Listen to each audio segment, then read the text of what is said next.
Hello Live Wires, Heather Boyd Wire here, and today it's Tip Tuesday. I've had a lot of people ask me how to make the paperclip rings with wire, so I'm going to show you a few different options for the wire. The paper clips I've been using are 28 millimeters. These are 3 3/4 inches when opened. So I'm going to show you with the 18 gauge artistic wire. This is a copper wire, and we also have the 20 gauge tinned copper, also the 18 gauge, which is a little thicker. I have the 20 gauge tarnish resistant brass. This is a little stiffer than the copper, and then 20 gauge stainless steel wire, which is quite hard, just like the paper clips. So when I open these paper clips, I just go with my flat pliers and I go slowly just to open them up so there's not too many kinks. You can also do this without tools, but it's much easier using tools and your flat pliers. So we'll just open this all the way out. You can also push it with your thumb, and you see it's about 3 3/4 inches long.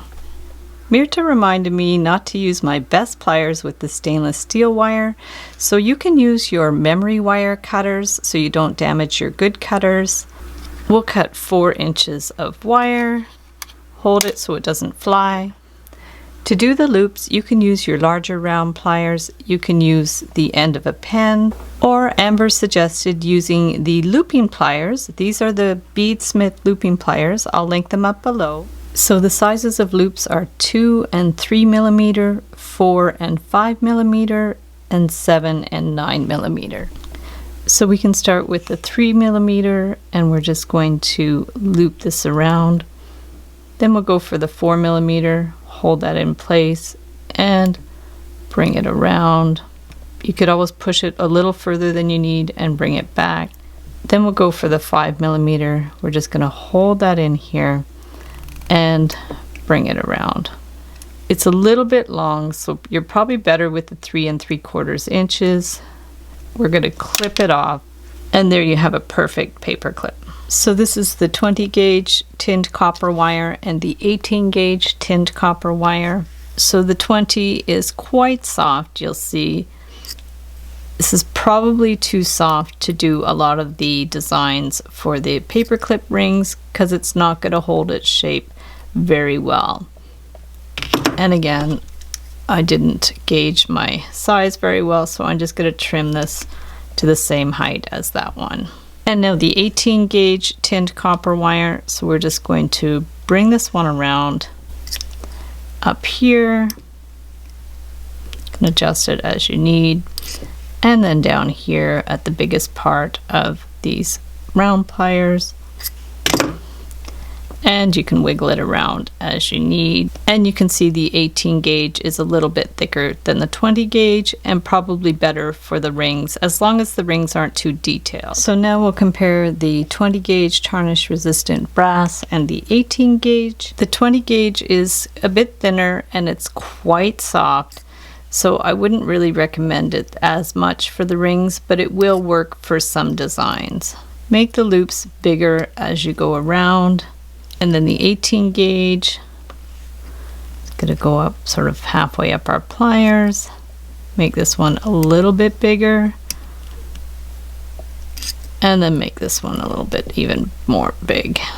And this one I didn't gauge the size so much, so we're going to trim it. So you see the 18 gauge is much more solid than the 20 gauge. And for the last one, I have 18 gauge copper wire. This is the gold color. Again, with the round pliers, we're just going to bend this one straight up, do this one a little bit bigger, and then this one, the loop is even bigger towards the end of the pliers. And I'll have to trim it again so they're a bit even. This one is similar to the 18 gauge brass, it's just the wire is a little softer. So in conclusion, the best wire for the paperclip rings, if you want them to be able to hold their shape, would be the stainless steel wire, which is what mostly resembles the actual paperclip.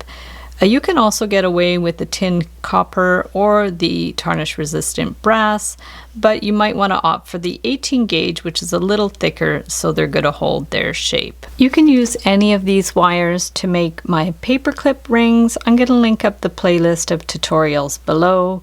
The ones with more detail, you're better to use 20 gauge wire, but in a pinch you can also use the 18 gauge wire. So thanks so much for watching the video. Give it a big thumbs up if you liked it. Be sure to subscribe to my channel for lots more wire art and jewelry making videos. Hit the notification bell to be notified when I go live and when I post new videos. And if you'd like to share photos of your wire art and jewelry, be sure to join the Wire Makers Club on Facebook. And if you'd like to check out my work on Etsy, my husband and I specialize in custom wedding cake toppers and funky jewelry. I also have a mailing list, so if you'd like to sign up below, I'll send you my Wire Art Essentials ebook. So thanks again for watching, and we'll see you the next time.